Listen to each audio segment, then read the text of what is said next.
Bonsoir mesdames, bonsoir mesdemoiselles, bonsoir messieurs.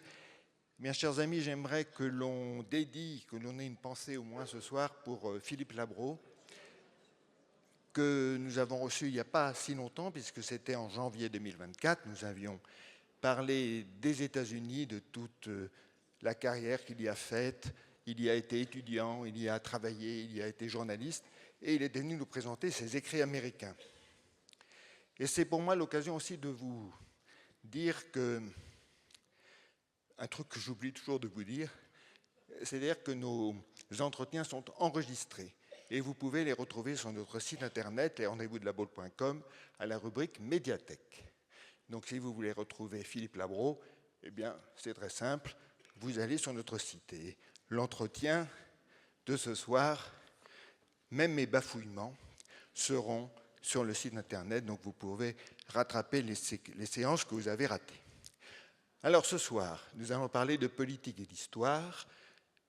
C'est un peu la même chose, la politique et l'histoire, puisque l'histoire, au fond, c'est de la politique qui a été, et avec des opportunités qui ont été ratées ou qui ont été réussies.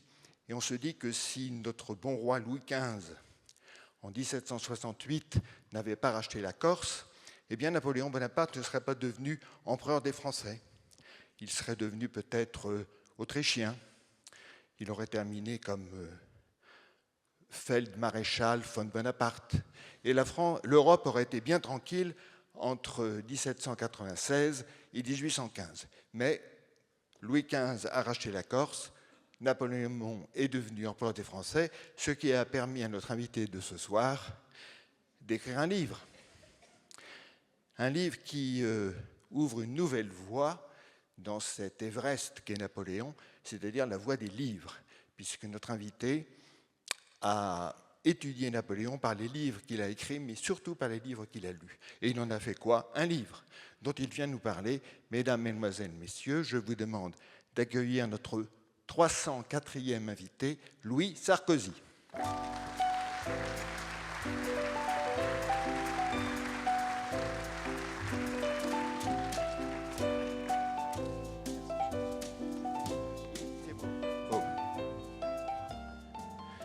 Il faut toujours commencer par un silence.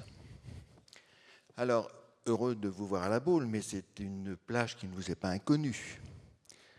Non, vous avez parfaitement raison. Merci, mesdames et messieurs, pour être venus ce soir. Un petit mot, si vous me permettez, pour M. Labro qui nous a quittés.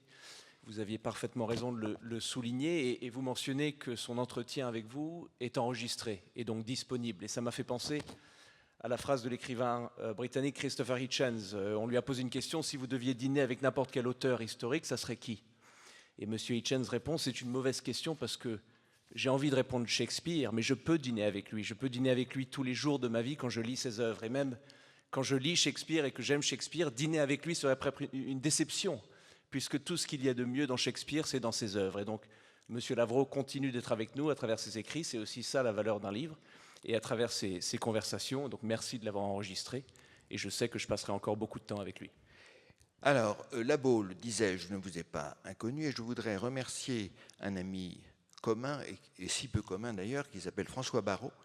Que je connais depuis 40 ans, on faisait du footing ensemble sur la plage de la Baule, mais moi je l'attendais au bar. Lui, il continuait parce qu'il était très sportif, et il l'est toujours d'ailleurs, et il va organiser ici à Atlantia, à la fin du mois, je crois que c'est le 28 juin, les 40e assises du numérique. C'est le plus grand événement sur la tech d'Europe, et grâce à François, qui est très fortiche aussi en télécommunications, c'est un ingénieur de l'ENSM, de Centrale, enfin, il est très fort aussi là-dessus, et il joue très bien du piano. Enfin bref, c'est un type très agaçant, parce qu'il a beaucoup de talent, et notamment le talent d'être l'ami de votre mère et de... Je m'attends déjà au dîner après la conférence. François, quelle partie de la conférence as-tu préféré? Le début. Le début était fantastique. L'introduction était sublime. Non, merci. C'est grâce à François en partie que je suis là. Nous avons déjà fait une conférence ensemble au sujet de Napoléon à Bruxelles et c'est un immense honneur de le revoir et d'être avec vous sur scène aujourd'hui. Alors, évidemment, les grandes questions se posent au départ, et les grandes questions sont simples. Pourquoi un livre, d'abord? Deuxièmement, pourquoi sur Napoléon? Et troisièmement, est-ce que Napoléon est le seul homme d'État que vous admiriez et sur lequel vous auriez pu écrire? Alors non, absolument pas, mais il est vrai que Napoléon exerce pour moi, et je pense pour énormément de gens, et si vous êtes là ce soir, c'est sûrement plus à cause de lui qu'à cause de n'importe qui d'autre, parce que Napoléon exerce sur notre imaginaire collectif, non seulement en tant que Français, mais en tant que citoyen du monde. On peut se balader à Berlin, à Beyrouth, à Bagdad, et la figure du chapeau, la main dans le manteau gris est immédiatement reconnaissable. C'est le personnage de l'histoire française le plus connu, le plus reconnu, le plus méconnu.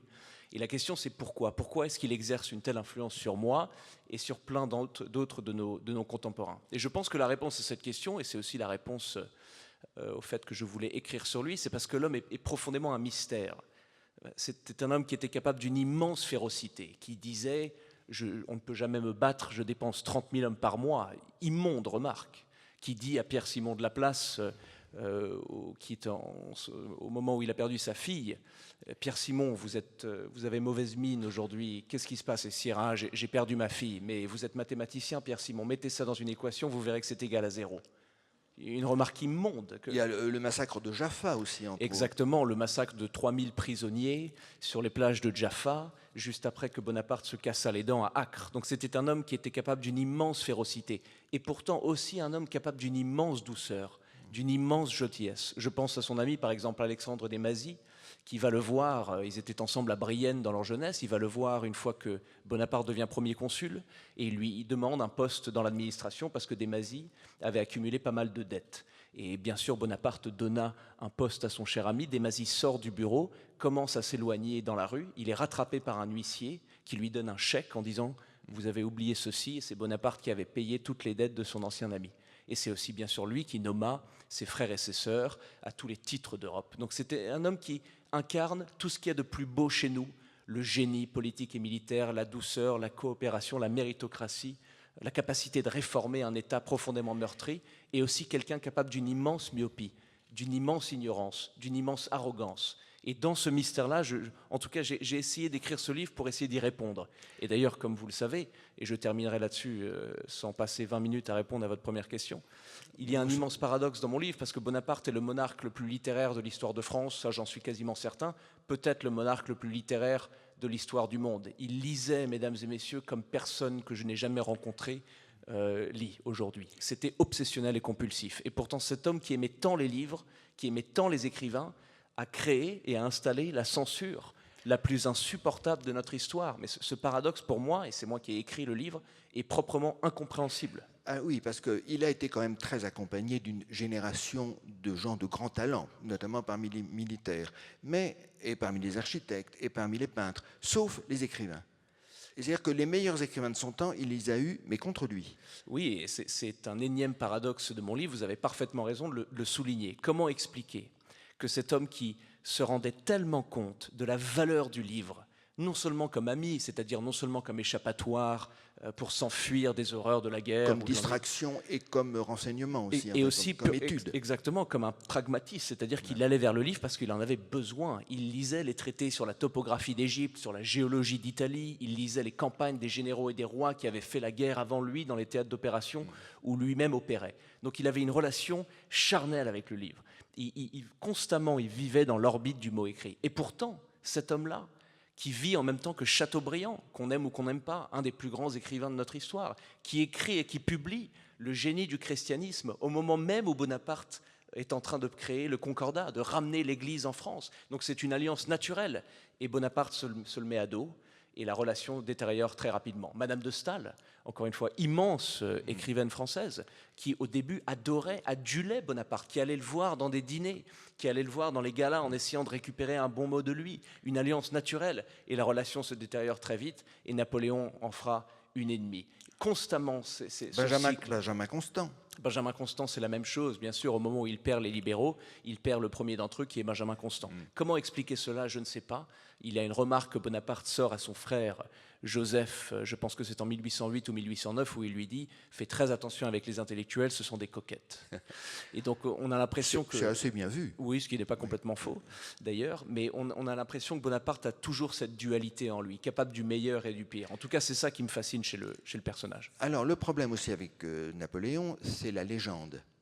Et comment chercher la vérité entre la légende dorée qu'il a lui-même initiée, la propagande, quoi, et puis la légende noire de ses ennemis, l'ogre corse et le génie. Bah, écoutez, Comment on se débrouille de bah, ça? la façon dont j'ai essayé de percer à travers ces deux bulles, si vous voulez, c'est à travers ces lectures, et c'est vraiment ça la thèse principale de mon livre, c'est-à-dire que les lectures de chacun d'entre nous ici parlent assez profondément sur notre caractère, sur qui nous sommes. Si je me baladais, mesdames et messieurs, dans vos bibliothèques et que je rencontrerais tel ou tel auteur, tel ou tel thème, telle ou telle période, je pense que je pourrais accumuler une certaine compréhension de qui vous êtes.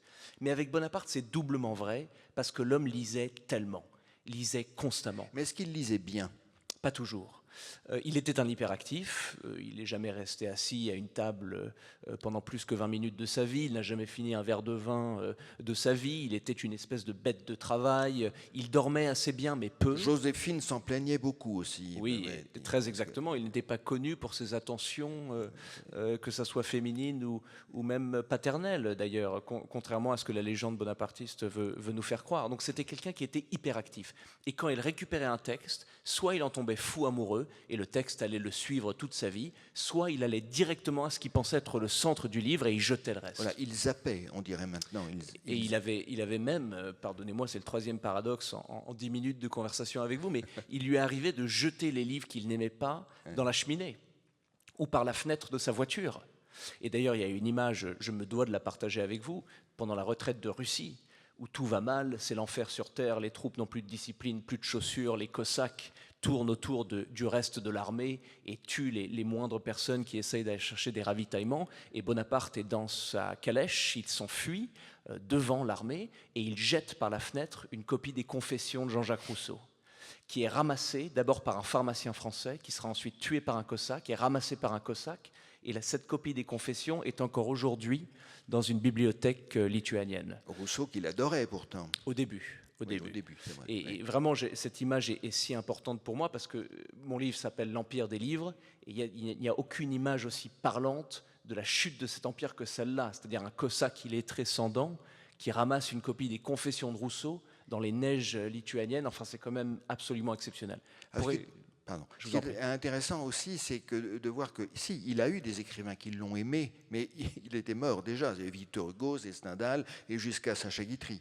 Dumas, il a fasciné après sa mort, pas pendant sa vie. Oui, Bonaparte est l'incarnation parfaite de cette phrase. C'est beaucoup mieux de lire sur les grands hommes que de vivre sous eux. C'est ça. Et vivre sous lui, et malgré, je pense que vous avez compris, mesdames et messieurs, que j'ai une certaine admiration et peut-être même un certain amour pour l'homme, vivre sous lui n'était pas du tout facile. Et d'ailleurs, il exaspérait tout autant qu'il inspirait admiration, dévouement, etc. Mais par contre, après sa mort, au moment où la légende est à son apogée, où on a oublié les lois un peu abominables sur les levées en masse militaires, où on a oublié les guerres constantes, il y a cette romantisation, il y a la légende du bonapartisme, et là il inspire toute cette génération de romanciers du 19e. Voilà, jusqu'à Béranger et Sacha Guitry. Et même aujourd'hui, pour vous dire à quel point la fascination de Napoléon continue et perdure, c'est l'homme qui a suscité la plus grande bibliographie de l'histoire humaine. On compte à peu près 1,5 livre publié sur lui tous les jours depuis sa mort en 1821. Donc nous comptons à peu près 300 000 et quelques livres. Et ça ne vous a pas découragé? Non, parce que déjà on se dit quelles sont les chances que mon livre soit le pire, relativement basse, et deuxièmement parce que les sources abondent. Le serveur qui a servi un verre de vin à l'empereur une fois a écrit des mémoires en 3 tomes. Il reste aujourd'hui 40 000 lettres de l'empereur qui ont été magnifiquement republiées en 2015 par la Fondation Napoléon. Donc on a assez de sources pour se plonger dedans et essayer de faire quelque chose de qualité. Néanmoins, il n'a pas la cote en ce moment, Napoléon. On se rappelle, enfin pas vous puisque vous n'étiez pas né, mais en 1969, bicentenaire de la naissance de Napoléon, il y a eu des cérémonies officielles, notamment à l'Institut, dont Bonaparte était membre, avec le président de la République. Ça n'a pas été le cas en 1805, bicentenaire d'Austerlitz. Le président de la République a refusé de le fêter, et plus près de nous, le bicentenaire de sa mort est passé inaperçu. Comment expliquez-vous ça ? Parce que chaque génération lit Bonaparte à travers les conflits qu'elle-même est en train de vivre. Et que dans notre arène politique et philosophique du moment, quels sont les thèmes qui clivent? C'est le féminisme, c'est le racisme, c'est l'esclavagisme, c'est le colonialisme. Et donc c'est pour ça que c'est très important d'avoir un renouvellement des textes bonapartistes, parce qu'il faut toujours voir ces personnages à travers ces nouvelles lumières. Mais si vous me permettez quelque chose qui va paraître légèrement controversé, mais que je maintiens avec détermination, c'est que même quand on juge Napoléon Bonaparte comparé aux mœurs d'aujourd'hui, il est quand même exceptionnel dans sa modernité. Et même quand on le compare avec les autres acteurs de son temps, il est exceptionnel sur les mœurs et sur sa modernité. Alors, est-ce qu'il était féministe? Absolument pas. Et je m'excuse auprès de toutes mes lectrices, parce que je mets d'ailleurs dans le livre plusieurs remarques qu'il a eues et qui sont totalement insupportables. Pour lui, une femme pouvait être une mère, bien sûr, une femme, peut-être une amie, et encore, mais certainement pas une collègue, encore moins une écrivaine. Il n'y croyait pas du tout. Il avait cette vision, et d'ailleurs qui est assez bien reflétée dans le Code Napoléon, d'infantilisation de la femme. Mais quand même, il faut comprendre le contexte de cette vision-là. Sur le colonialisme, par exemple, pendant l'expédition d'Égypte, et ça c'est pour ça que j'ai choisi de dédier tout un chapitre à ce moment-là, parce que c'est tout simplement exceptionnel dans sa modernité. Il fait traduire le Coran et il le fait donner aux troupes françaises pour que les troupes françaises respectent les mœurs égyptiennes.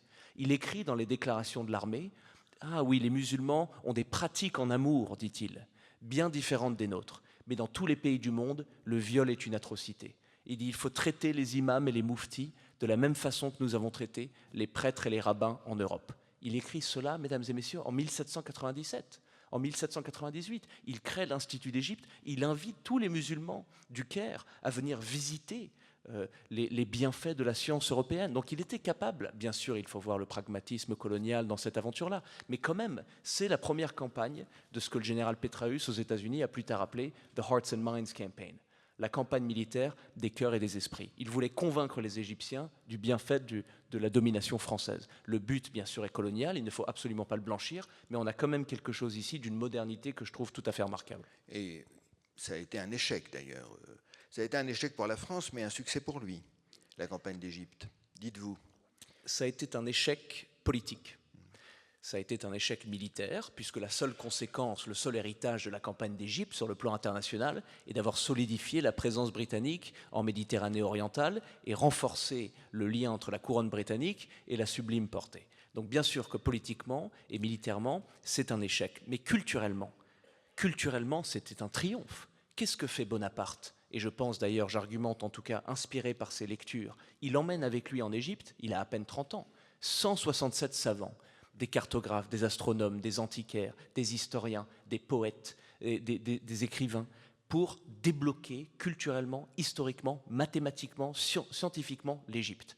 Et ces hommes-là, malgré la défaite politique et militaire, vont créer un chef-d'œuvre qui est quasiment oublié aujourd'hui et que je vous invite tous ici à consulter, parce qu'il y a des versions plus courtes qui sont parfaitement disponibles au grand public, qui s'appellent La description de l'Égypte. Et c'est un choix éditorial, après l'expédition, de combiner la totalité des découvertes des savants en un tome, en un seul livre, et que les mathématiciens ne fassent pas un livre de leur côté, et que les poètes un livre de leur côté, et que les historiens un livre de leur côté. On fait tout dans un seul livre. Et c'est le plus beau traité historico-scientifique, peut-être du 19e siècle et du 18e siècle. C'est sublime. Et ça crée 2 siècles de ce que les historiens appellent aujourd'hui l'égyptomanie. C'est la raison pourquoi on trouve encore aujourd'hui, notamment à Paris, au cimetière Père-Lachaise, des obélisques et des pyramides. Aux États-Unis, on commence à écrire des romans sur les momies à cette époque-là, les parfums à l'égyptienne, les styles de coiffure à l'égyptienne, les fleurs de lotus, les scarabées. Tout ça naît dans l'égyptomanie qui a été créée par cet homme, Bonaparte, ce jeune homme à l'époque, et son amour de la culture, de la philosophie et de l'histoire. Donc c'est l'Égypte qui a envahi la France, plus que l'inverse. C'est une influence égyptienne. Oui, c'est pas faux ce que vous dites, mais il ne faut pas obliger que, et malgré l'immense respect que j'ai pour la culture égyptienne, bien évidemment, c'est vraiment la culture européenne qui arrive en Égypte, et c'est l'outil des Lumières qui permet de débloquer cette culture qui était perdue. Les textes géographiques que Napoléon consultait avant l'expédition, c'était Ptolémée. C'était des textes de l'Antiquité. Il n'y avait aucune carte. Il n'y avait jamais eu un document imprimé sur le continent africain. Et c'est vraiment l'outil des Lumières, parce que l'expédition d'Égypte, en fait, c'est ça. C'est l'incarnation, la culmination parfaite des Lumières. C'est les Lumières et l'armée réunis en un organisme et qui arrivent en Égypte et qui débloquent intellectuellement ce pays à jamais. Tout ce que nous connaissons aujourd'hui, et j'inclus bien sûr dans tout cela la découverte de la pierre de Rosette, qui va permettre quelques décennies après le déchiffrage des hiéroglyphes et le début de l'égyptologie, tout ça est grâce à cet homme qui a choisi d'emmener avec lui ces savants-là. Si c'était Kléber ou si c'était Menou qui emmenait l'armée, Dieu sait qu'on connaît la relation qu'ils ont eue plus tard avec les savants, ils n'auraient pas fait cela. Donc c'est vraiment quelque chose qu'on peut attribuer directement à l'amour de la culture et de la littérature de Napoléon Bonaparte. En 2 campagnes, Bonaparte est devenu célèbre, est devenu à la mode. Et on sait que la mode en France, c'est important. La campagne d'Italie et la campagne d'Égypte, c'est un succès fulgurant qui le dépasse lui-même. Oui, phénoménal, et qui arrive d'ailleurs à un moment où la classe militaire est en exil, puisque tous les aristocrates qui constituaient le corps d'officiers de l'armée française se sont enfuis, et donc lui, ce génie politique et militaire qui veut baser tout, non pas sur la naissance, mais sur la méritocratie, sur le travail, et aussi, il faut le dire, sur une espèce de chance divine qui le suit partout dans ses premières campagnes, il explose sur la scène, l'histoire l'attrape et le relâchera plus. Et en vérité, le 18 Brumaire, son coup d'État, n'est possible qu'à cause de son obsession de travail, la chance qu'il a eue et son génie politique et militaire qui lui permet l'immense victoire de la première campagne d'Italie, où quand même il bat la plus belle, la plus prestigieuse monarchie européenne, la monarchie autrichienne, en quelques mois, alors qu'il est inconnu, qu'il est un jeune officier d'artillerie. C'est du jamais vu. Et les livres, lui, l'ont aidé à ça, les livres. Parce qu'il a étudié, vous racontez ça très bien. Entièrement, parce que les livres, comme on le disait tout à l'heure, ne l'ont pas seulement servi dans sa vie amoureuse ou dans son existence politique, mais aussi sur son style militaire. Parce que Bonaparte, qui a passé à peu près la moitié de son règne de 15 ans en campagne, a fait créer et a fait construire et emmener avec lui des bibliothèques portatives, des espèces d'énormes boîtes qu'il faisait construire sur mesure, où il classait des livres, qu'il faisait relire d'ailleurs juste pour qu'elles tiennent dans la boîte, et qu'il emmenait avec lui. Et qu'est-ce qu'il lisait avant la campagne d'Italie? Ce que je vous disais tout à l'heure, les tracts de géologie, sur l'agriculture, les statistiques des populations, sur les rivières et les montagnes et les vallées. Il lisait aussi les campagnes des rois et des généraux qui s'étaient battus dans ces théâtres avant lui, ce qui lui donnait un avantage immense comparé à ses adversaires, souvent beaucoup plus fainéants. Juste pour finir là-dessus, aujourd'hui, on considérerait que la totalité d'informations qu'il arrivait à puiser dans ses livres constitue aujourd'hui ce qu'un renseignement vous donnerait, un renseignement militaire. Sauf que le renseignement militaire n'existait pas à l'époque. Lui l'avait à cause de sa boulimie de travail et de lecture. Ses adversaires ne l'avaient pas. Tout militaire a des rêves de gloire, forcément. Il rêve d'une gloire pour lui ou pour son pays. Et Napoléon a puisé ses rêves de gloire dans Plutarque, dites-vous. Oui, ça a été la lecture fondatrice, non, pour lui? Dans la première partie de sa vie. Au départ. Oui. Les vies parallèles de Plutarque, pour ceux d'entre vous qui ne connaissent peut-être pas, d'ailleurs, Plutarque était une lecture obligatoire pour tous nos grands-parents ou nos arrière-grands-parents qui ont fait des études supérieures. Malheureusement, un livre aujourd'hui, un auteur plutôt aujourd'hui, quasiment oublié. Plutarque était un historien du IIe siècle de notre ère, un historien gréco-romain, qui, d'ailleurs, je ne devrais pas dire un historien, plus un moralien, qui écrivait des petites biographies d'une trentaine de pages sur des grandes personnalités de l'Antiquité. Et il les écrivait en duo, c'est-à-dire qu'il faisait une personnalité grecque, une personnalité romaine, et ensuite il comparait les deux personnalités. Et ces petites biographies sont si particulières parce que, et Plutarque d'ailleurs avec beaucoup d'humanité et d'humour, le dit lui-même dans son introduction, je n'ai pas envie d'écrire sur le nombre de soldats qui sont tombés dans cette bataille, sur le mouvement des campagnes, sur les mouvements logistiques, ça ne m'intéresse pas. Ce qui m'intéresse, c'est le caractère, c'est la personnalité de ces personnages, et donc il les décrit avec énormément de couleurs, énormément de vie. On apprend sur les immenses orgies de Marc-Antoine et sa relation avec Cléopâtre, on apprend sur à quoi ressemblait César pendant un dîner ou quand il dormait. Enfin, c'est vraiment quelque chose. C'est les petits potins, les potins aussi. C'est notamment les petits potins, bien sûr. Et ça a énormément plu au jeune Bonaparte. Il est tombé dedans. Et au moins, j'argumente que c'est là qu'il récupère ses premières ambitions et les premières visions de sa destinée. Et vous dites, tel est le message de Plutarque, le monde est à prendre. Ambition et détermination sont les moyens d'y parvenir. Imitez les grands hommes et ce monde peut être à vous. C'est exactement la leçon, non seulement de Plutarque, mais c'est la leçon que les moines de Brienne, qui étaient les instituteurs de Bonaparte, essayaient de faire comprendre à leurs élèves. Il faut savoir que l'histoire à l'époque n'était pas la discipline scientifique qu'elle est aujourd'hui. On ne faisait pas des thèses sur les particularités économiques de tel ou tel ancien royaume, ça n'existait pas. L'histoire à l'époque, comment on enseignait l'histoire, c'était de faire apprendre aux jeunes des héros qui avaient une immense vertu et qu'il fallait qu'ils imitent. On voulait leur donner un panthéon de grands hommes qu'ils voulaient imiter, qu'il fallait qu'ils imitent dans leur vie, dans leur service militaire. C'était ça la conception de l'histoire de nos ancêtres. Et Bonaparte, bien sûr, est un parfait exemple de cette éducation, parce qu'il lit dans Plutarque toutes ces histoires fantastiques de tous ces personnages plus grands que le réel, et il se dit, mais pourquoi pas? Moi aussi, je peux faire ça. Et il lit César aussi, il lit beaucoup d'auteurs de l'Antiquité, et on suit, c'est ça votre livre au fond, c'est la vie de Napoléon à travers les lectures qu'il fait, que ce soit des lectures de jeunesse ou des lectures techniques comme des traités militaires, ou bien évidemment des lectures plus sentimentales comme celle de Jean-Jacques Rousseau. Et vous les avez faites, vous aussi, ces lectures, vous avez... Alors oui. C'était bien Rousseau pendant 1 an, 2 ans. Rousseau est abominable.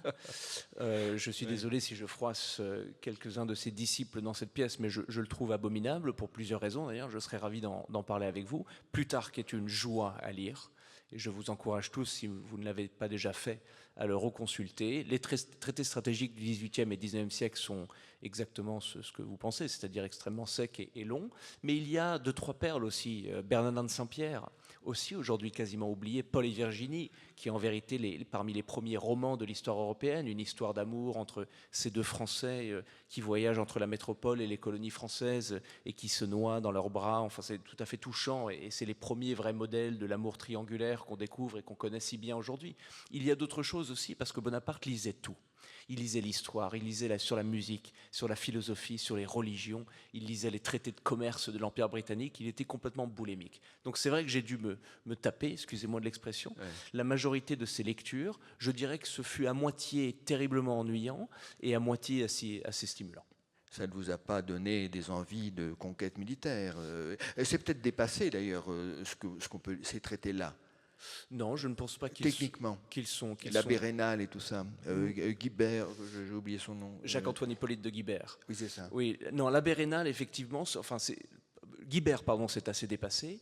Quoique l'abbé Raynal, c'est d'une modernité dingue. C'est un traité anticolonial, anti-esclavagiste. Et d'ailleurs, quand on lit Raynal, on se rend compte que les wokistes d'aujourd'hui n'ont en vérité rien inventé. Parce que c'est le même langage, c'est la même chose, et c'est peut-être une des leçons cachées de ce livre. Et toute étude sur la Révolution française ou même sur la Révolution bolchevique vous donnera la même impression. C'est qu'une partie, je dirais la gauche, je ne veux pas du tout paraître sectaire, mais une partie de la gauche révolutionnaire a toujours cette idée que le progressisme est cette espèce de culte où le passé c'est l'enfer et l'avenir c'est le paradis. Et il faut absolument tout casser.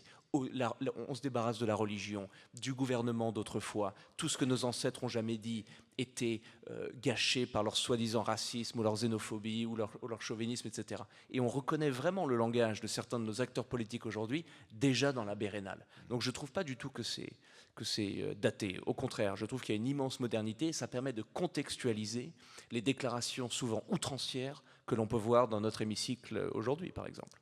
Alors, on apprend des choses très amusantes dans votre livre, à savoir qu'à l'école militaire de Paris, il y avait des cours de danse. Il n'y en a plus, des cours de danse pour les soldats maintenant. Pourquoi? Ça servait à quoi, les cours de danse?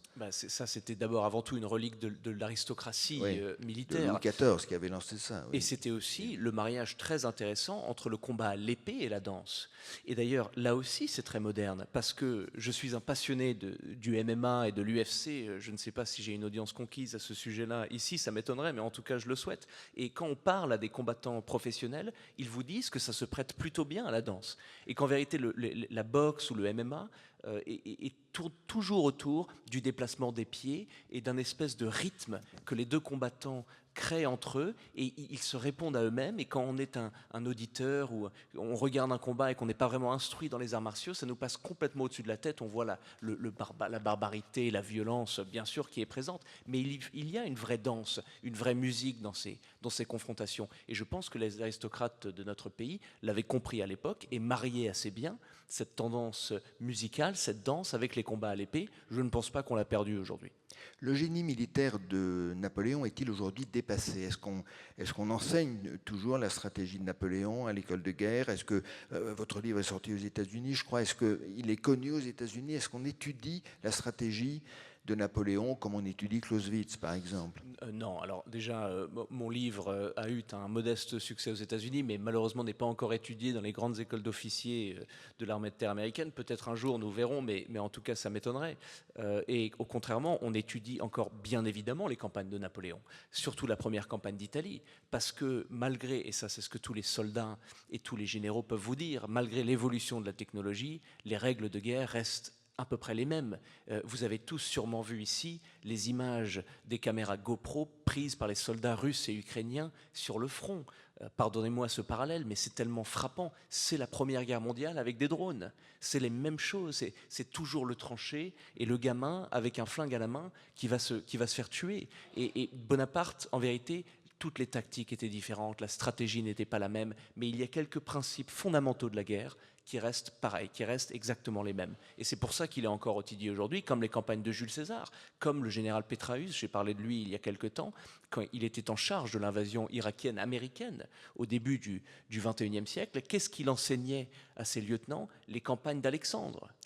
Les campagnes d'Alexandre. Donc c'est un peu la phrase de Winston Churchill, juste après 1945, il perd l'élection, il se rend en Amérique du Nord pour une tournée universitaire et il est arrêté juste avant de monter sur scène au Canada par un étudiant qui lui demande un conseil.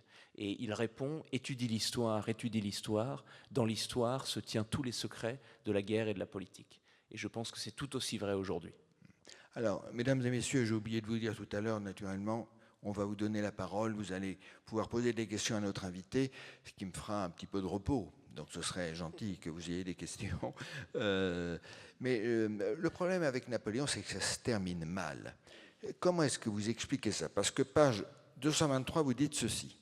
En l'espace de 8 ans, l'empereur avait battu les monarchies européennes les plus anciennes et les plus puissantes, transformé la France en un État moderne, annexé une grande partie de l'Italie, aboli le Saint-Empire romain germanique et transformé les divers États et principautés allemands en royaumes satellites de la France, laquelle comptait désormais 130 départements et il n'avait pas encore 40 ans. La belle époque. Eh oui. La belle époque, oui, l'histoire de Bonaparte, c'est ça, en fait. Et si vous retenez une chose de cette conversation ce soir, il faut que ça soit ce que je m'apprête à vous dire. Prenez des notes. L'histoire napoléonienne, c'est la plus grande montée en puissance de l'histoire humaine. Cet homme qui vient de quasiment rien, qui explose sur la scène, qui a aucune prédisposition. Il est d'une petite noblesse, il vient de Corse, qui n'est pas exactement le centre du monde à l'époque, et il arrive à construire, et je pèse le mot quand je le dis, un empire du monde. Et ce qui deviendra plus tard un empire juridique, un empire culturel, une fascination totale. Et, parce que ça c'est que la moitié de l'histoire, ensuite il perd tout. Il perd tout. Il finit sur un caillou du Sud-Atlantique, enchaîné, où il est incapable d'envoyer un livre à son fils. Vous imaginez la gravité de la chute, qui est tout aussi nucléaire, qui est tout aussi énorme, qui est tout aussi immense que la montée.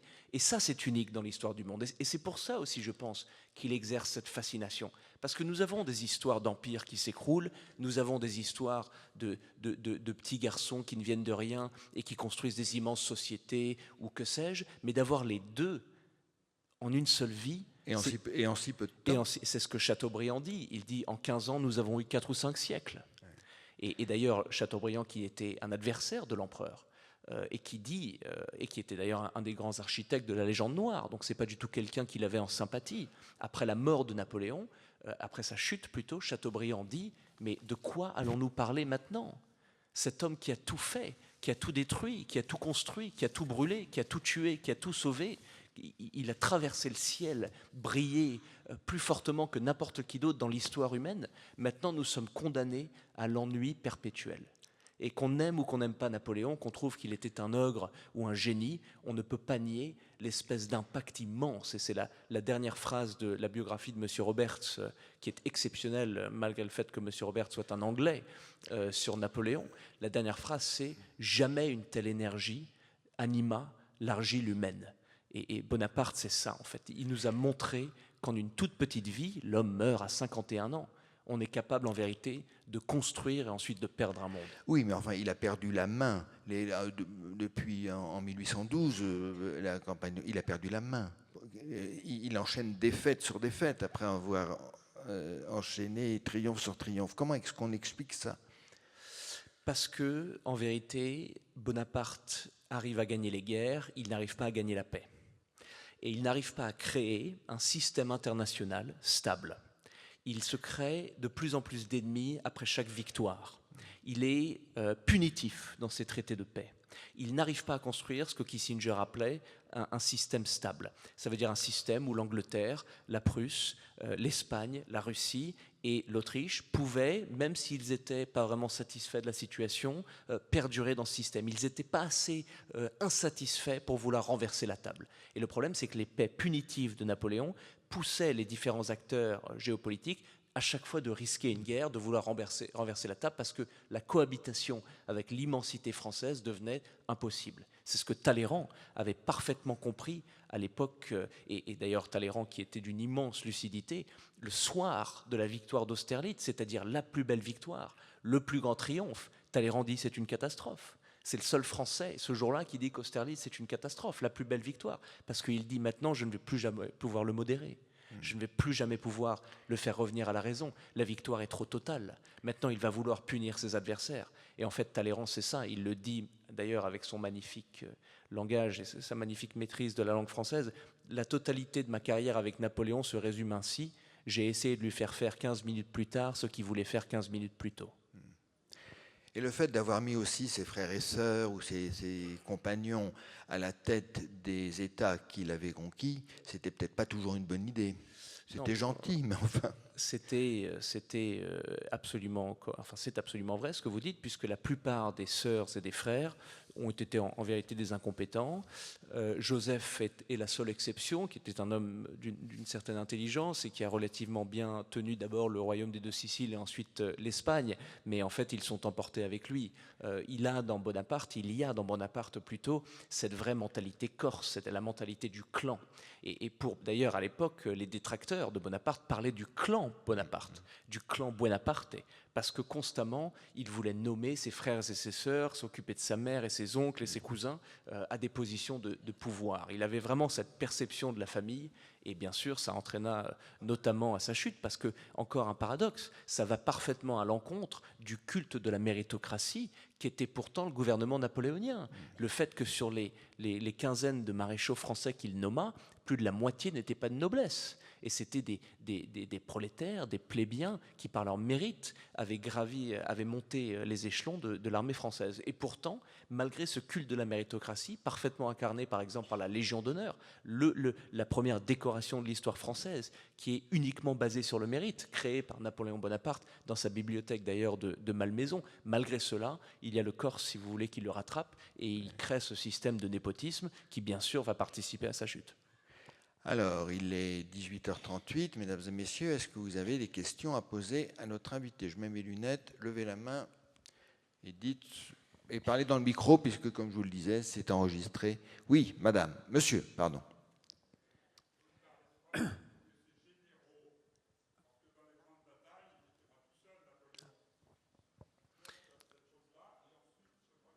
Attendez, qui parle?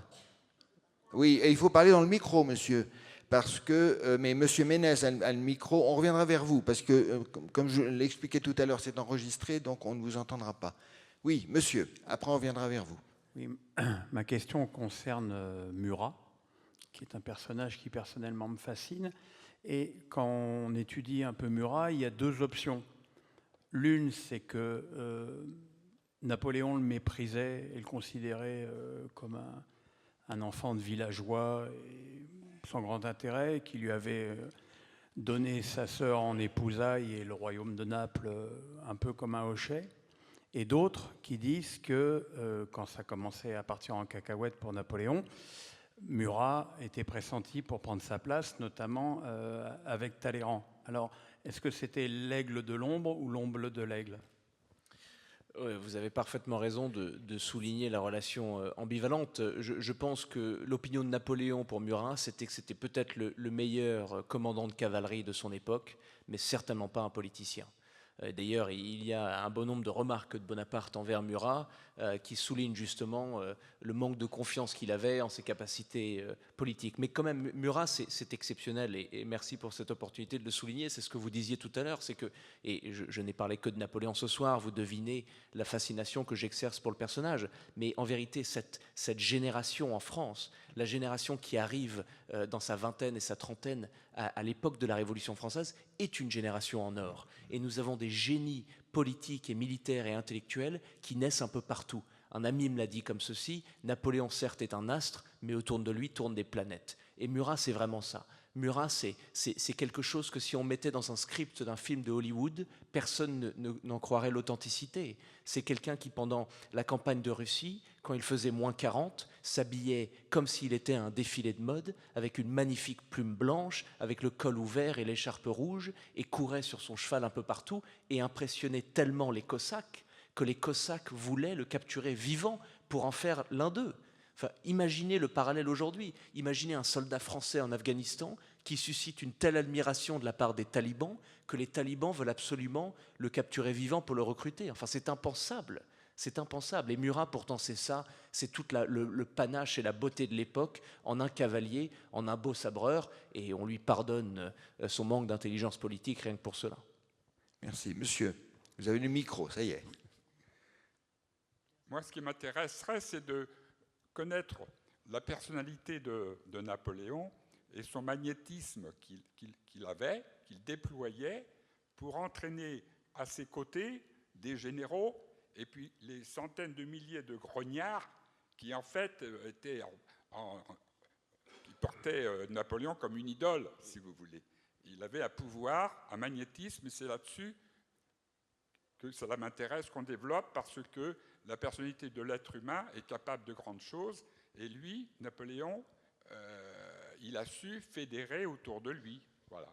Et pardon, vous parlez notamment de ses proclamations aux soldats. Oui. Voilà. Merci pour cette question, cher monsieur, parce que vous mettez le doigt sur quelque chose d'absolument essentiel, et c'est le fait que cet homme, même chez ceux qui le détestaient, il exerçait une espèce de courant électrique, une fascination qui est palpable à travers les sources 2 siècles après. Tout le monde, par exemple, parlait de ses yeux gris-bleus, de son agitation, de son pas rapide. Il était capable d'exercer cela sur absolument tout le monde, malgré un manque de sociabilité assez total, extrêmement maladroit avec les femmes, par exemple, incapable de tenir une conversation relativement sérieuse avec des femmes. Mais pourtant, quand il mettait, et ça c'est la phrase de Lannes, quand il mettait son chapeau de général, on avait l'impression qu'il poussait de 2 mètres. Et je pense qu'il faisait ça au tout début, quand il n'avait pas encore l'espèce d'auréole de ses gloires passées qui participaient à la fascination. Au tout début, quand il n'est rien, comment est-ce qu'il le construit, justement, ce champ de gravité, ce champ électrique? Il le fait par le travail. Il arrive à la tête de l'armée d'Italie. L'armée d'Italie n'a aucune chance dans son théâtre d'opération. Les soldats sont au point de la rébellion, ils n'ont pas de chaussures, il n'y a pas d'équipement, il n'y a pas de nourriture, il n'y a pas de boutons pour les vêtements, enfin c'est une catastrophe. Et il se transforme en cette espèce de bête de travail. Tout le monde pense d'ailleurs que c'est un général politique, qu'il a été nommé uniquement parce qu'il a des bonnes relations avec Barras, qui est la tête du gouvernement révolutionnaire à l'époque. Mais il devient une espèce d'ouragan de travail, il fait réquisitionner des chevaux, il réforme tous les régiments, il vire les colonels qui ne fait pas confiance, il fait fondre des nouveaux canons, il réorganise la logistique et l'administration, il fait des défilés, il décore les soldats braves, enfin constamment. Et les soldats avait l'impression d'être emmené dans cette espèce de tornade, une confiance en lui, une certitude de la victoire, et il est arrivé à retourner cette armée et à l'emmener à travers la première campagne d'Italie, et bien sûr c'est là que l'histoire récupère son étoile et ne le lâchera plus. Donc je pense que la réponse à votre question, s'il y en a une, qu'on peut apercevoir après 2 siècles et quelques décennies, c'est le travail. Le travail, la chance, le charisme qu'on n'explique pas, il l'avait, certaines personnes l'ont, certaines personnes ne l'ont pas, et aussi cette capacité, une fois qu'il avait une victoire entre les mains, de la matérialiser, je dirais même médiatiquement, parce que Bonaparte était un génie de communication. C'est lui qui fait peindre des magnifiques peintures après chaque victoire, c'est lui qui met dans ses déclarations « Bonaparte vole comme l'éclair et frappe comme le tonnerre », c'est lui qui fait justement populariser ses victoires. Pour vous donner une petite anecdote, je pense que c'est les 3 premiers mois, c'est ça, les 3 premiers mois de 1807, Bonaparte en moyenne écrit 14 lettres par jour. 14 lettres par jour, c'est à peu près le double du nombre de tweets que Donald Trump envoyait pendant son premier mandat. Mais vous imaginez la puissance de la communication constante, et s'ajoute à cela les déclarations, et s'ajoute à cela les peintures, et s'ajoute à cela les discours. Enfin, constamment, on était inondé de lui. Inutile de dire qu'il se serait parfaitement adapté à notre époque des réseaux sociaux et du cycle médiatique de 24 heures. Une autre question? Oui. Attendez, le micro arrive, monsieur, à votre gauche. Oui, bonjour monsieur. Vous avez rencontré la Fondation Napoléon. Est-ce que vous avez eu une appréhension lorsque vous avez rencontré Thierry Lenz et Charles-Éloi Vial? Oui, parce qu'il y a tous des adorateurs de Napoléon, il faut faire gaffe. Bien sûr, et oui, à 100%, cher monsieur, pour la simple et bonne raison que je ne suis pas historien. Je suis un enthousiaste, un amateur. J'ai une licence d'histoire, j'ai étudié l'histoire à l'Université de New York, mais je n'enseigne pas. Et quand j'ai l'idée de faire ce livre, j'étais terrifié à l'idée de venir le présenter à la Fondation Napoléon, notamment à Thierry Lenz, son directeur, à Charles-Éloi Vial, qui a aussi écrit sur Napoléon et ses bibliothèques, parce que je me disais, mais ils vont me voir venir, ils vont me dire, qui est ce petit con qui essaye d'écrire un livre? Pardonnez-moi de mon langage, mais c'est ce que je me disais dans ma tête, qui vient nous présenter son livre alors qu'il n'a aucune expérience. Et en toute vérité, je n'ai jamais eu aussi tort de ma vie, parce que j'arrive à Paris en février de l'an dernier pour faire quelques plongées en archives et aussi pour commencer à séduire les grands historiens, les barons de la Fondation Napoléon et des études napoléoniennes. Et ils m'ont ouvert les bras avec plus de gentillesse et de générosité que je n'ai jamais vu dans ma vie. C'est Charles-Éloi Vial qui m'a emmené à la Bibliothèque nationale de France, qui a fait une plongée en archives avec moi. C'est lui qui a relu le manuscrit. Thierry Lenz a relu le manuscrit et a corrigé le manuscrit et les quelques erreurs qui s'y trouvaient encore quand le livre fut traduit. Donc oui, j'appréhendais absolument de présenter le livre à eux, et maintenant que je sais que, en tout cas, ils l'approuvent, si ce n'est, ils trouvent que le livre est relativement sympathique, c'est bien sûr une libération pour moi, et ça fait grand effet sur mon ego, je vous rassure. Et d'ailleurs, vous avez participé à une émission de Jean-Christophe Buisson pour Le Figaro avec Jean Tullard, qui vous a aussi béni. Adoubé. L'ultime consécration, puisque je vous disais tout à l'heure qu'il y a à peu près 300 000 livres écrits sur Napoléon depuis sa mort, à peu près la moitié ont été écrits par M. Tullard. Ce qui l'a fait rire, oui, vous l'avez dit, et ça l'a fait beaucoup rire. J'ai réussi à faire rire M. Tullard, c'est vrai. Bien sûr, moi j'ai passé ma jeunesse et mon adolescence à lire les livres de M. Tullard, à regarder les conférences de Charles-Éloi et de Thierry, donc c'est un immense honneur d'avoir pu présenter mon livre à eux. Autre question? Oui, attendez, levez la... Oui, monsieur au deuxième rang, Annie. Le micro arrive. Ça permet un peu de silence de temps en temps. Que je vais rompre en conséquence. Oui, voilà, mais avec vous, c'est toujours un plaisir. Merci Stéphane. À travers les lectures que vous avez faites sur Napoléon et sur les lectures de Napoléon, il y a un sujet que j'aurais voulu aborder, c'est la créativité de cet homme par rapport à un ouvrage que l'on utilise encore de nos jours, qui ne porte plus son nom, mais qui porte le nom de Code civil. Comment se fait-il que cet homme qui avait une grande personnalité et qui pensait surtout par lui ait pu avoir l'idée de créer cet ouvrage, vous demandez en tout cas que ce soit à Portalis ou à Malville et Prémoniac, de faire cet ouvrage qui aujourd'hui demeure, et comment expliquez-vous que justement cet ouvrage dit Code Napoléon à son origine puisse encore perdurer dans certains de ses articles et soit appliqué quotidiennement, notamment l'article 9 sur le respect de la vie privée, ce qui est quand même un paradoxe. Et d'une modernité époustouflante, d'ailleurs. À l'âge des réseaux sociaux, on se demande s'il n'avait pas déjà compris 2 siècles et demi avant.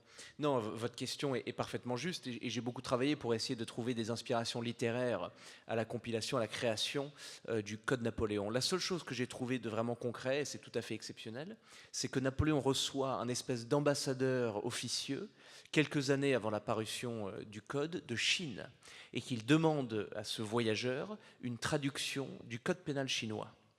Et il lit le code pénal chinois pour vous dire à quel point ses lectures étaient variées. Et quelques années après, naît le code civil. Donc bien sûr qu'il ne faut pas résumer uniquement à cette lecture-là, mais c'est assez anecdotique et assez intéressant. Non, la volonté de créer le code civil, en vérité, est une volonté des Lumières. Ça s'inscrit parfaitement dans l'héritage de rationalisation, de centralisation et d'efficacité que prêchaient tous les philosophes des Lumières de l'époque. Bonaparte, qui les avait tous lus, était parfaitement au courant que la France ne pouvait pas subsister avec 92 traditions judiciaires et légales différentes. Ça n'avait aucun sens. Et c'est d'ailleurs quelque chose d'autres chefs d'État français avaient eu cette idée. Les gouvernements révolutionnaires qui l'ont précédé ont essayé de faire la même chose, mais c'est toujours pareil, ils n'ont pas réussi. Pourquoi ? Parce que telle institution bloquait, parce que tel intérêt ne voulait pas, parce que le gouvernement tombait, parce que l'efficacité n'y était pas. Et c'est vraiment ça qu'il faut comprendre dans le style politique napoléonien. C'est que Napoléon, dans les mots de Thierry Lenz, c'est le règne du sérieux. Ça veut dire que quand on a une idée, on ne l'enfouit pas dans une énième commission qui va débattre dessus pendant 6 mois, et 6 ans après, on n'a toujours pas vu l'ombre de l'implémentation. Bonaparte, il y a une idée, qu'on l'aime ou qu'on l'aime pas. On va la mettre en œuvre, elle devient marbre, elle devient concrète, on va quelque part, des réformes se passent, des choses changent, des institutions se transforment, sont détruites ou sont créées, mais ce n'est pas l'immobilisme Napoléon. On peut dire c'est trop autoritaire, on peut dire c'est trop libéral, mais on va quelque part. Et c'est ça l'héritage napoléonien en politique, et le Code civil, c'est la même chose. Il fait asseoir tous les experts et les ministres dans les salles du Conseil, il dit vous ne sortez pas tant que vous n'avez pas un code, tant que vous n'avancez pas. Et c'est ça sur tous les dossiers. Et je ne veux pas faire de parallèle avec la situation politique locale, mais j'ai l'impression que c'est ce qui nous manque toujours. On est toujours en quête, pas forcément d'un homme ou d'une femme providentielle, mais de cette volonté de ce que disait le général de Gaulle, soit un projet, soit un État, soit un chef. Il faut avancer, parce que la France, c'est 14 régimes en 2 siècles, notre pays. Pendant que les Américains ont une constitution en 2 siècles. Nous, c'est 14. Et les constitutions et les régimes en France ne tombent pas forcément parce qu'ils sont trop autoritaires ou trop libéraux, mais parce qu'il n'y a pas de direction, parce qu'il y a un immobilisme, parce qu'on dit qu'on ne va pas signer le Mercosur et on le signe quand même, parce qu'on ne sait pas où on va, parce que l'État se contredit, parce que l'État n'a pas de direction. Et ça n'a aucun sens. Et je pense que la tradition napoléonienne est aussi si importante, notamment à travers cet héritage. Autre question ? Oui, madame. Le micro arrive sur votre gauche, madame. Merci, Sarah. Bonsoir, monsieur. Vos projets, est-ce que vous restez écrivain? N'auriez-vous pas envie de faire de la politique? Votre papa, qu'on ne connaît pas, pourrait être fier de son fils. Merci, chère madame, pour vos mots qui me touchent.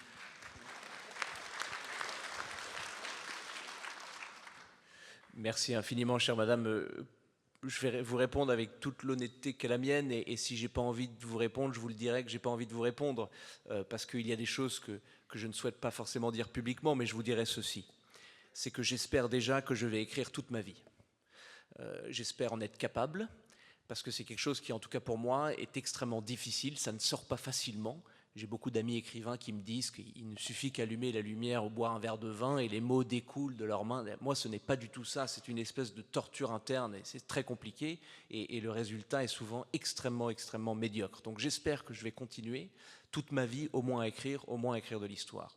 Sur le sujet de la politique, la vérité, c'est que j'en fais déjà. Je participe à un débat sur LCI toutes les semaines face à la députée insoumise, l'ancienne députée Raquel Garrido, une femme d'ailleurs tout à fait remarquable et intelligente, malgré le fait qu'elle ait tort sur absolument tous les sujets. C'est tout à fait remarquable d'ailleurs dans sa capacité à se tromper si souvent. J'ai une tribune dans Valeurs Actuelles où je parle de politique toutes les semaines. Je vais continuer, bien sûr. Donc je participe déjà au débat politique, au débat culturel. Et en vérité, ma femme qui est assise ici pourrait vous le dire. On est rentré en France parce qu'on sent que la situation est assez mauvaise et on veut participer à ce débat culturel, on veut participer à ce débat politique. Mais je ne suis pas encore candidat à une élection, je ne dis pas que c'est impossible, je ne dis pas qu'il n'y a pas eu de conversation à ce sujet, je ne dis pas qu'il n'y a pas une vraie réflexion qui est en train d'avoir lieu, mais pour l'instant ce n'est pas d'actualité.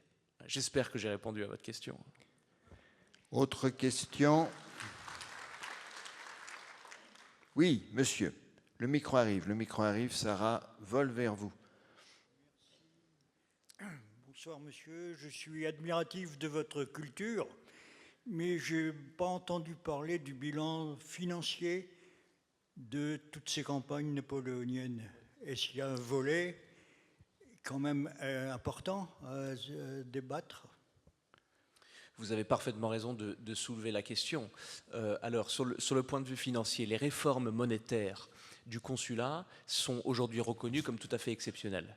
Mais après, il est vrai, et c'est d'ailleurs pour ça, sur un autre sujet particulièrement clivant, que Napoléon choisit de rétablir l'esclavage dans les colonies françaises, c'est parce qu'il sait que Saint-Domingue, aujourd'hui Haïti, est un tiers de la production sucrière au monde et qu'il a besoin de ces revenus pour les guerres qui viennent en Europe, ce qui n'excuse en rien cette décision, mais il s'agit de l'expliquer, il s'agit de la contextualiser. Alors, j'apporterai quand même un peu de modération à votre propos, puisque il y a eu 7 guerres napoléoniennes, 7. Sur les 7, Napoléon Bonaparte en déclencha 2, l'Espagne et la Russie, qui sont entièrement sa faute, qui sont, comme disait Talleyrand, pire que des crimes, des erreurs, qui sont monumentales dans leur atrocité, dans le nombre de morts et la destruction des populations et des infrastructures civiles, et c'est impardonnable. Mais c'est 2 sur 7. Et le gouffre financier de ces guerres, aussi, la responsabilité est aux autres régimes européens qui ne voulaient absolument pas tolérer une révolution et son chef choisi par méritocratie, par coup d'État, qui menaçait l'existence même des monarchies anglaises, prussiennes, autrichiennes ou russes.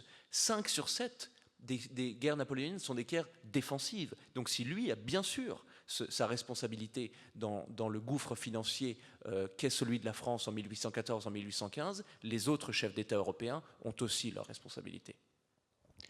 Sans oublier qu'il a laissé la France plus petite qu'elle était quand il est arrivé au pouvoir. Oui, c'est exact. Et d'ailleurs, la maturité napoléonienne, ce que j'appelle la maturité napoléonienne, c'est quand on commence à étudier sur l'empereur, on se dit les 100 jours, c'est absolument exceptionnel, c'est la plus belle histoire de l'histoire humaine. Et quand on rentre dans sa maturité napoléonienne, on se rend compte que les 100 jours étaient une catastrophe pour le pays. Talleyrand, en 1814, après la campagne de France, réussit à négocier une France des frontières de 1793, donc une France un peu plus grande qu'elle n'est aujourd'hui. Et les 100 jours mettent fin définitivement à ce projet-là. Il y a à peu près 5 ans d'occupation du territoire. La France doit payer une indemnité de guerre absolument atroce. Donc bien sûr, il la trouve plus petite, mais quand même, tempérons nos propos ici, mesdames et messieurs, on pardonne tout à la grandeur. Oui. Est-ce qu'il vous est arrivé de rêver à ce qui se serait passé si Napoléon était resté tranquille à l'île d'Elbe ?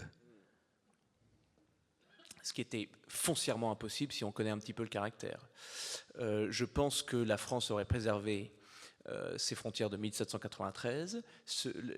La vérité, et c'est très dur pour un napoléonien comme moi de l'admettre, mais que c'est Louis XVIII fut un assez bon roi, en vérité, qu'il rétablit la liberté de la presse, que c'était un roi plutôt libéral économiquement, et que c'était un qui voulait re-rentrer, qui était parfaitement conscient de la nécessité de re-rentrer dans le concert européen, c'est-à-dire de rétablir la France parmi les puissances, pour maintenant faire en sorte que la puissance prussienne ou la puissance autrichienne ou la puissance russe ne s'assoient pas trop. Et c'est le génie de Talleyrand aussi de faire en sorte, et le génie aussi des Anglais, il faut le dire, qui immédiatement la France et Napoléon battus se disent d'accord, maintenant il faut redonner un peu de force à la France pour être sûr qu'un autre géant politique, démographique, militaire ne se lève sur le continent. Vous voulez dire que les Français étaient assez contents de le voir partir ?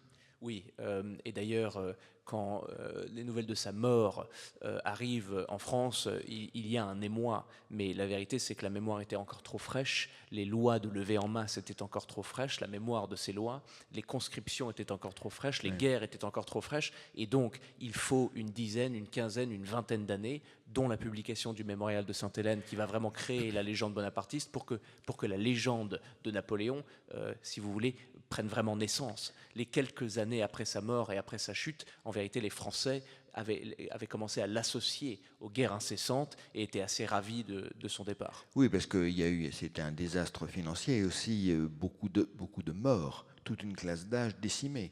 Oui, bien sûr, mais permettez-moi de me répéter, 7 guerres.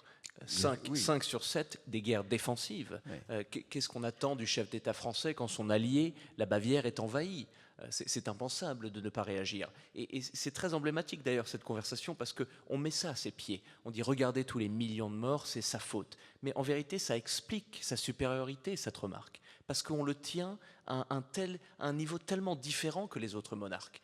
On ne met pas au pied de Frédéric II de Prusse ou de la Grande Catherine les mêmes choses. On dit bah, c'était des rois, des empereurs, bien sûr il y a eu des guerres. Mais Napoléon est tellement particulier, il est tellement spécial qu'on lui dit ah non là c'est sa faute. Ouais. Alors qu'en vérité, il a fait des guerres de conquête, bien sûr, comme tous les rois européens de son époque, et des époques qui l'ont précédé, et certainement des époques qui l'ont suivi. Je ne suis pas sûr que Napoléon Bonaparte ait beaucoup de leçons d'humanisme à recevoir, par exemple, de la génération qui nous donna la Première Guerre mondiale, ou qui nous donna même la Seconde, ou qui nous donna la guerre de succession espagnole ou autrichienne, ou les guerres de dynastie qui ont pollué l'univers allemand et italien pendant 4 siècles et demi. Enfin, l'univers de la guerre a disparu aujourd'hui, parce que nous vivons dans l'époque, malgré ce que TF1 et LCI peuvent vous dire, nous vivons dans l'époque la plus remplie de paix de l'histoire humaine. Donc pour nous, c'est choquant l'histoire d'un chef d'État qui mène des armées en personne. Mais à l'époque, c'était la norme. Il faut toujours contextualiser les mœurs d'individus par rapport à leur époque et pas par rapport aux nôtres. Qu'est-ce qui vous a le plus étonné pendant votre temps d'étude sur Napoléon, et est-ce que vous l'aimez mieux aujourd'hui qu'avant d'avoir fait ce travail ? Ça, c'est intéressant comme question. Qu'est-ce qui m'a le plus étonné ? C'est ces lectures romantiques. Ces lectures romantiques. Et ça rejoint ce que je vous disais tout à l'heure, c'est-à-dire que contre la légende noire de l'ogre assoiffé de sang, on tombe sur un homme qui fondait en larmes quand il lisait La Nouvelle Héloïse de Jean-Jacques Rousseau, qui lit Paul et Virginie de Bernardin de Saint-Pierre 7 ou 8 fois. Et moi, j'argumente, peut-être que certains d'entre vous ne seraient pas d'accord avec moi, mais j'argumente qu'un ogre, un tyran, un dictateur totalitaire assoiffé de sang n'est pas capable de fondre en larmes quand il lit La Nouvelle Héloïse. C'est impensable qu'Adolf Hitler fonde en larmes en lisant Jean-Jacques Rousseau. C'est pas possible. Et ça m'a surpris. Et d'ailleurs, la bibliothèque de campagne de Waterloo, après la défaite, est capturée par les Prussiens, et les Prussiens et les Anglais montrent les livres et publient le contenu de la bibliothèque en se moquant de Napoléon, en disant c'est ça votre chef de guerre, celui qui lit des romans à l'eau de rose des cousines de Marie-Antoinette et qui a tant d'émotions en lisant un roman. Donc ça m'a énormément surpris, et je pense parle de son humanité. Et pour votre deuxième question, sur le fait si je l'aime plus maintenant que je l'aimais au début de ses recherches, je dirais oui. J'ai une plus grande appréciation pour ses défauts, parce que tout travail de recherche sur un personnage nous montre non seulement la belle légende, mais la mauvaise. Mais c'est ce que je vous disais au tout début de notre conversation, c'est-à-dire que chez lui, il y a tout de l'humanité. Les plus grandes qualités, le travail, le mérite, le génie politique, militaire, émotionnel, et aussi les immenses défauts, c'est-à-dire la férocité, la cruauté, la myopie, l'ignorance et l'arrogance. Il est l'archétype parfait de l'être humain. Tout ce qui est le plus beau chez nous et tout ce qui est de pire est incarné dans cet homme et propulsé dans une époque, et c'est pour ça qu'il est si intéressant, et que je pense que malgré ses défauts, malgré ses crimes, malgré ses erreurs, malgré les morts, on peut quand même lui pardonner beaucoup. Mais alors après avoir travaillé sur Napoléon, tout le monde doit vous paraître insipide. Sur qui allez-vous travailler maintenant ?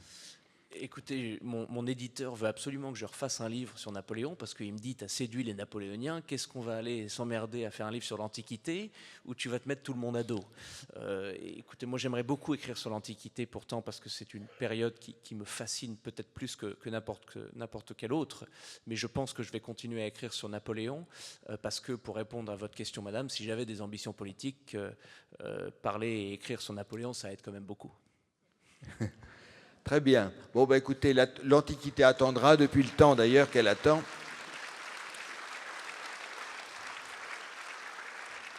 Merci beaucoup, Louis Sarkozy, pour cette première visite. J'espère que vous reviendrez nous voir. Merci, mesdames et messieurs. Vous allez retrouver l'auteur qui va vous signer son livre. Mais avant, il y a l'épreuve terrible du questionnaire. Que voici. Première question, pourquoi écrivez-vous des livres alors qu'il est si agréable de ne rien faire ? Je ne suis pas si sûr que ça soit si agréable de rien faire, surtout si on est assez anxieux comme je le suis parfois. Vous savez, c'est la phrase de José Martí, le révolutionnaire cubain, qui dit « Il y a 3 façons d'arriver à l'immortalité, avoir un fils, planter un arbre, écrire un livre ». Donc je dirais ceci, je dirais que c'est une façon de toucher l'immortalité. Deuxième question, de quoi avez-vous besoin pour écrire? Du temps, du café, de la matinée. Je suis incapable d'écrire en fin d'après-midi ou le soir, incapable. Le matin pour moi, c'est vraiment... À quelle heure vous vous levez de bonne heure? Assez tôt, oui. Il ne faut pas vous parler, vous êtes de mauvaise humeur, vous êtes dans votre bulle. Passez un micro à ma femme, je vous en supplie, pour qu'elle vous raconte les difficultés matinales que notre couple incarne si parfaitement. Vous savez, c'est la phrase de Churchill, quel est le secret d'un long mariage? Pas de conversation avant midi. Surtout que vous avez dû l'embêter avec Napoléon, vous parliez que de ça, non? Ah mais écoutez, Napoléon est sur tous nos murs, nous avons les tapis, les lettres, les peintures, j'ai quelques tatouages napoléoniens. Il habite chez nous depuis maintenant quelques années et en vérité c'est une autre mission de ce livre, mais c'était une espèce de tentative d'exorcisme. Je veux sortir cet homme de moi en vérité. Je pense que vous devinez à quel point ce fut un échec, que la publication de ce livre n'est en vérité pas assez et ne sera peut-être jamais assez. Troisième question, quel est le plus agréable, commencer ou terminer un livre? Terminé, sans aucun doute. Et d'ailleurs, pendant la majorité de l'écriture de ce livre, je me disais qu'il allait jamais voir le jour, que c'était nul, que l'architecture n'avait aucun sens, qu'il n'y avait pas d'échafaudage, que j'avais pas assez de sources sur tel ou tel chapitre. C'était une angoisse continuelle. Et quand j'ai envoyé le manuscrit, d'abord à mon éditeur anglais, il y a quelques années, et qui m'a dit « c'est vraiment pas mal, je suis très content », un immense poids s'est soulevé de mon torse et de mes épaules et je me suis dit enfin j'ai fini, je peux passer à autre chose. Si vous n'étiez pas écrivain, que seriez-vous? Écoutez, je ne suis même pas sûr que je sois en vérité écrivain. J'ai la phrase de Revel qui vient en tête, est écrivain celui que s'il n'existait pas, son travail serait impensable. Et c'est pas vrai pour mon cas. Puisque je n'ai aucune révélation nouvelle dans mon ouvrage. Mon travail est un travail de synthèse, si vous voulez. Vous avez ouvert une voie, enfin, vous avez abordé Napoléon par un biais inédit quand même. Ce qui est inédit, en toute humilité, c'est de raconter la totalité de l'histoire littéraire de sa vie. Mais c'est pas vrai que le travail est inédit, puisque M. Healy, un professeur des années 50 en Angleterre, a écrit une thèse sur la culture littéraire de Napoléon. Charles-Éloi Vial a écrit sur la puissance de ses bibliothécaires et des bibliothèques impériales. Jean Tullard a écrit sur sa grande culture. Oui, il y a des sources, mais vous avez fait le lien. Bah écoutez, j'accepte votre compliment. C'est pas un avec compliment, grand plaisir. C'est un fait, c'est un constat. Si vous le dites, Alors, on va continuer avec les questions sur vos goûts littéraires. Le premier livre qui vous est plu lorsque vous étiez enfant? Alors moi, j'arrive à la lecture assez tard, en vérité. Je n'étais pas un grand lecteur jeune. J'ai eu l'occasion d'en parler d'ailleurs de ce premier livre qui m'a vraiment débloqué ce que c'était que la littérature sur quelques plateaux télé et sur quelques radios, mais pour moi, en tout cas, c'était Stefan Zweig.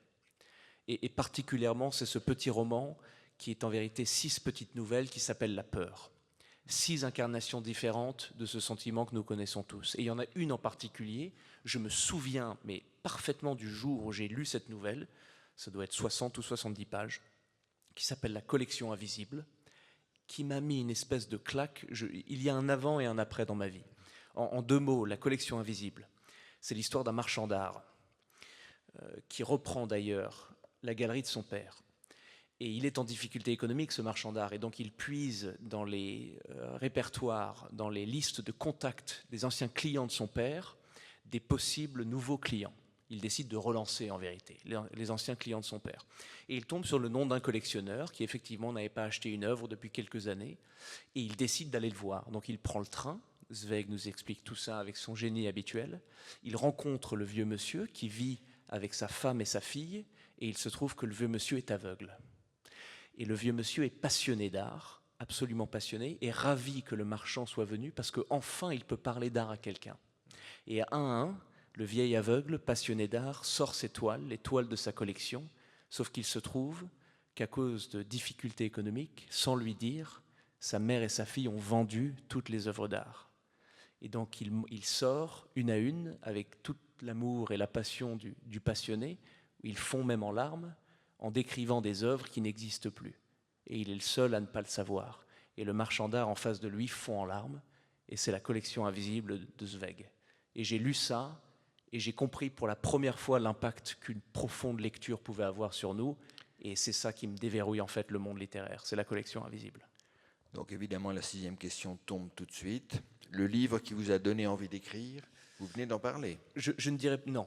Non. Parce que le génie de Zweig est tel, la simplicité de Zweig est telle, la beauté et l'émotion est telle qu'on se dit je serais perpétuellement incapable de reproduire la même chose en si peu, c'est 70 pages. En 70 pages, il y a 40 vies pour Zweig.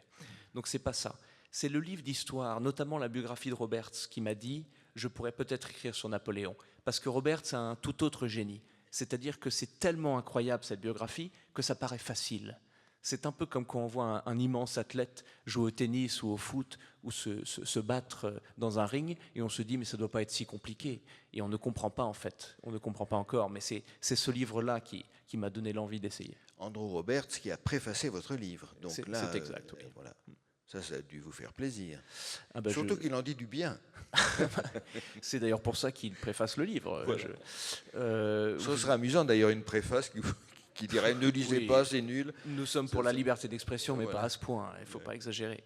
Non, bien sûr, quand j'ai reçu la préface de M. Roberts, je lui avais demandé de préfacer le livre. Il a écrit une préface très rapidement et il a fait mieux puisqu'il nous a autorisés et sponsorisés à publier le livre, à lancer le livre dans une grande cérémonie dans la Chambre des Lords, dans le palais de Westminster à Londres, dans la Cholmondeley Room. Ça, c'est la revanche de Napoléon sur les Anglais. C'est ce que je me suis permis à dire à la totalité de la nomenclatura britannique qui était présente, qu'après 2 siècles et demi et tout leur effort pour détruire le royaume et plus tard l'Empire de France, il y avait une petite victoire littéraire parmi leurs murs qui était en train de se dérouler 2 siècles et demi après, et que l'ironie de ce moment n'était pas perdue des invités et était, je dois le dire, malgré le fait que j'aime les Anglais, particulièrement délicieuse.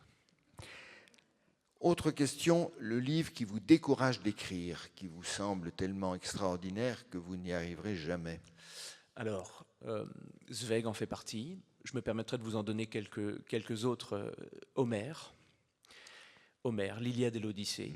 C'est ce livre sublime, Un été avec Homère de Sylvain Tesson, où il dit cette chose incroyable. Il dit qu'il y a un paradoxe monumental dans la littérature de notre civilisation, c'est que nous commençâmes par le chef-d'œuvre. Au contraire de la thèse progressiste qui dit qu'on commence dans les bas-fonds et qu'on travaille et qu'on produit de plus en plus jusqu'à arriver à quelque chose d'acceptable. Dans la littérature occidentale, c'est le contraire.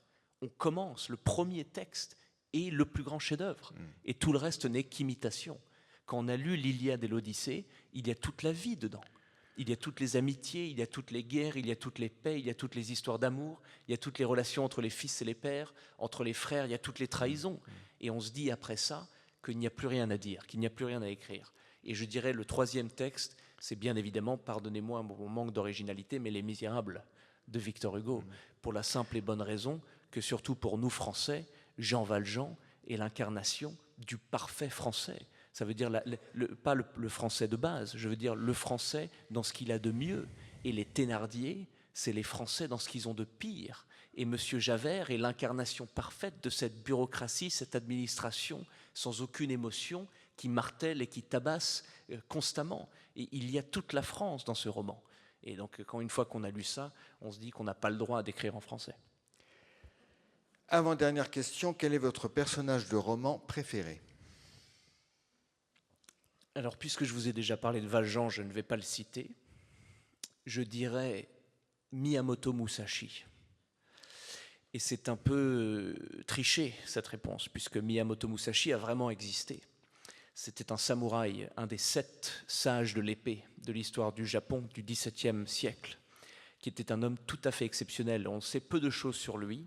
L'archéologie nous donne quelques indices. On sait qu'il a vraiment existé. On sait qu'il a écrit des livres, le livre des 5 anneaux d'ailleurs, qui continue à revenir sur la liste des best-sellers du New York Times tous les ans, un livre mondial, international.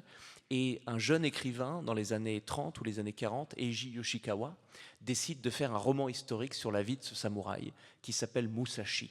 Et c'est un livre exceptionnel, tout basé sur la vie de ce personnage. C'est 987 pages. Et c'est exceptionnel comme livre, je n'ai jamais vu ça, parce que sur la première page du livre, on vous met au courant d'un événement qui va se passer, quelque chose d'immense qui arrive, et l'événement se déroule dans le dernier paragraphe de la dernière page. Vous passez 6 mois avec le bouquin, et ça se termine, et vous êtes là seul, et vous dites, mais c'est pas possible. Alors, Faut pas être dérangé quand on lit la dernière page. Ah non, mais au contraire, Voilà. au contraire. Et je dois vous dire, ma femme s'en souvient parfaitement, il me restait 40 ou 50 pages. Alors j'ai commandé sur Amazon un set traditionnel de saké. J'ai commandé une bouteille de saké. J'ai attendu le coucher de soleil, après la pluie, le chant des oiseaux. J'ai dit à ma femme, je t'aime de tout mon cœur, mais laisse-moi tranquille pendant 2 heures. Je l'ai enfermé à l'intérieur de la maison et j'ai bu mon saké en terminant les 60 dernières pages de Musashi. Et c'était pas très loin d'une expérience hallucinogène. C'était exceptionnel. Je recommande le livre Musashi à vous toutes et tous ici ce soir. Et enfin, dernière question, pardon. Quel livre offririez-vous à un enfant? Je peux vous en répondre plusieurs, ça vous Bien dérange? sûr, oui, parce que oui. Alors, le premier, je ne suis pas sûr qu'il soit traduit en français. Lettre à un jeune contrarien, du journaliste Christopher Hitchens, le journaliste britannique Christopher Hitchens, qui écrit un livre, c'est 90 ou 100 pages. Tout le livre est une lettre, cher X, à tous ceux qui, dès qu'ils étaient dans une foule, qui étaient d'une même opinion, se sentaient poussés, même sans aucun raisonnement, à aller contre l'avis de la majorité. Et ce livre est une ode, un hommage à l'individualisme, profondément philosophique, une histoire de l'individualisme politique et philosophique, une incitation à constamment résister les mouvements de masse. En fait, ce livre, c'est l'horreur des foules en chef-d'œuvre et en 90 pages. Et aujourd'hui, dans notre époque de réseaux sociaux et d'écrans et de radicalité et de polarisation, l'individu, c'est peut-être la plus grande invention de l'histoire humaine et c'est aussi, l'ironie ici ne manque pas, la plus petite minorité parce que c'est sûrement la plus menacée. Et si on protège l'individu, ça nous épargne le besoin de protéger les femmes ou de protéger les minorités religieuses ou les minorités ethniques, puisque l'individu est la plus petite minorité. Si on protège l'individu, si on le reconnaît comme souverain, tout le reste nous est épargné. Donc je donnerai ce livre-là en premier, et ensuite je donnerai peut-être le plus grand livre qui n'a jamais été publié dans notre civilisation, qui est Les Méditations de Marc Aurèle, qui en vérité n'est pas un livre, qui est un cahier intime de l'empereur romain, qui lui-même était non seulement empereur, non seulement chef de guerre, non seulement immense homme politique, mais aussi philosophe stoïque, et peut-être un des plus grands, et qui écrit ses ruminations, ses pensées, avec aucune volonté de publication, et qui, par un miracle qui mérite le mot, peut-être une des seules choses qui mérite cette dénomination de miracle, survit jusqu'à aujourd'hui. Nous avons les pensées de l'empereur romain Marc Aurèle, ce qu'il écrivait sur sa table de chevet tous les soirs, et elles sont d'une gentillesse, d'une bonté, d'une sagesse, d'une intelligence, on n'en finit jamais, et c'est un compagnon de vie, un compagnon de route parfaitement essentiel. Et on comprend mieux pourquoi vous avez, entre Homère et Marc Aurèle, envie de vous plonger dans l'Antiquité. Comment ne pas en avoir l'envie avec des personnalités comme ça. Merci beaucoup, Louis Sarkozy. Merci, mesdames et messieurs. Il nous reste 2 rendez-vous avant les vacances. Ce sera au mois de juillet. Le 7 juillet, nous aurons, parce que nous faisons maintenant des rendez-vous économiques, où nous invitons des chefs d'entreprise et nous recevrons le 7 juillet Christophe Aulnet, qui a été président de Microsoft France et qui raconte comment il a quitté Bill Gates et comment il essayait de se reconvertir, ce qui n'a pas été de tout repos. Et puis le 10 juillet, nous recevrons Michel Barnier, que vous connaissez bien, qui était à votre signature l'autre jour. Et donc c'est un homme qui vient de publier un livre sous-titré « Chronique pour demain ». Et donc il va nous raconter un petit peu sa vision de la France et du monde. Le 10 juillet, à 18h, vous pouvez venir si vous voulez maintenant comme invité. Si vous m'invitez, je serai là, bien évidemment. Eh bien, avec plaisir. Merci beaucoup. Vous allez retrouver nos amis à qui vous allez signer votre livre. Et nous, on se retrouve le 7 juillet. Merci, mesdames et messieurs.